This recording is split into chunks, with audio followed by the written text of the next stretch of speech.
Dasturimiz davom etadi. Aholini oziq-ovqat mahsulotlari, xususan go'sht va go'sht mahsulotlari bilan ta'minlash ustuvor yo'nalishlardan biri. Bu borada parrandachilik muhim tarmoq hisoblanadi. So'nggi yillarda mazkur sohada kooperatsiyalarni rivojlantirish va eksport salohiyatini oshirishga e'tibor berilyapti.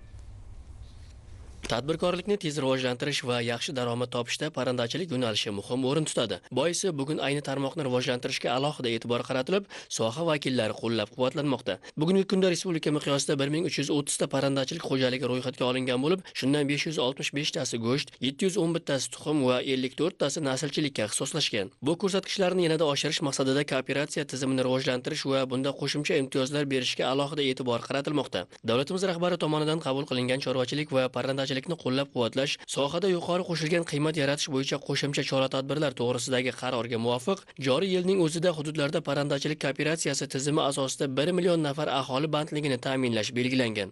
Respublikaning barcha hududlarida parranda kooperatsiyasini tashkil qilish bo'yicha 1 million aholini ishi bilan ta'minlash maqsadida parranda boqish, daromad topish loyihasi amalga oshirilishi belgilandi. Kooperatsiya tizimini ishga tushirish maqsadida dastlabki ishlar amalga oshirilmoqda. Bulardan kambag'allikni qisqartirish va bandlik vazirligi, Qoraqalpog'iston Respublikasi Vazirlar Kengashi va viloyat hokimliklari tomonidan parranda boqish istagida bo'lgan 1 million aholini ro'yxatlari shakllantirilmoqda. Shu bilan bir qatorda Mikrokredit bank va parranda sanoat uyushmasi xodimlaridan tashkil topgan ishchi guruh respublikaning barcha hududlariga chiqqan holda kooperatsiya tizimida qatnashuvchi ta'minotchi korxonalarni, ya'ni aholiga bir kunlik jo'ja, ona tovuqlar, ularni ozuqa yemi bilan yetkazib berish hamda veterinariya xizmatlarini tashkil etadigan ta'minotchi korxonalar ro'yxati shakllantirildi.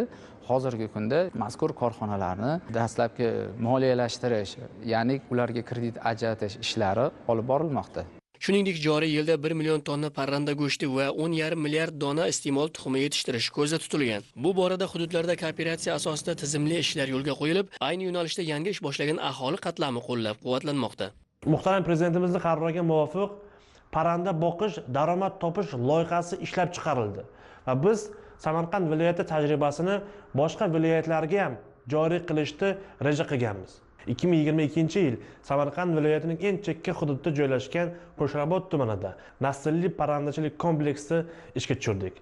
Mazkur loyiha amalga oshirgandan keyin mahalliy aholi tomonidan parrandachilik kasbiga qiziqish paydo bo'ldi. 2021 yildan 2024 yilgacha jami 400 ming bosh parrandani 3500 ta oilalarga tarqatdik.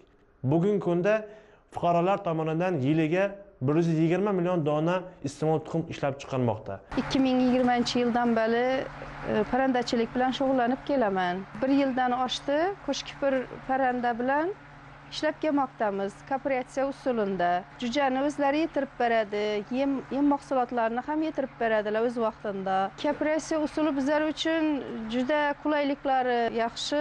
Bizning qiladigan ishimiz shu jo'jalarni parvarishini yaxshi qarash. Qarorda soliq imtiyozlari ham belgilangan. Xususan, naslchilik korxonalari uchun ularning asosiy faoliyat turi bo'yicha foyda solig'i, mol-mulk solig'i, yer solig'i va suv resurslaridan foydalanganlik uchun soliqlarni 50% pasaytirilgan stavkada to'lash shaklidagi soliq imtiyozlarining amal qilish muddati 2028 yil 1-yanvargacha uzaytirildi. Yana bir imtiyoz belgilab o'tildi. Bu respublikaning epizodik holatini saqlash va parrandachilik, chorvachilik xo'jaliklaridagi chorva boshqonlarini oshirishga xizmat qiladi.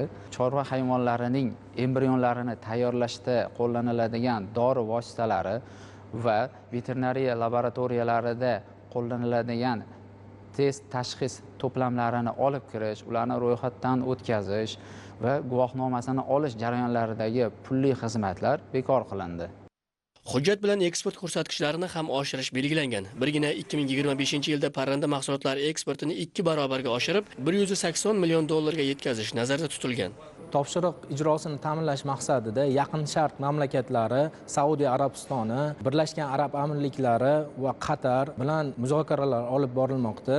Eksport salohiyatini oshirish maqsadida xorijiy yetakchi kompaniyalar bilan parranda mahsulotlari va parranda go'shtini chuqur qayta ishlash bo'yicha 3 ta katta sanoatlashgan kooperatsiya tizimiga asoslashgan korxonani ishga tushirish loyihalari olib borilyapti.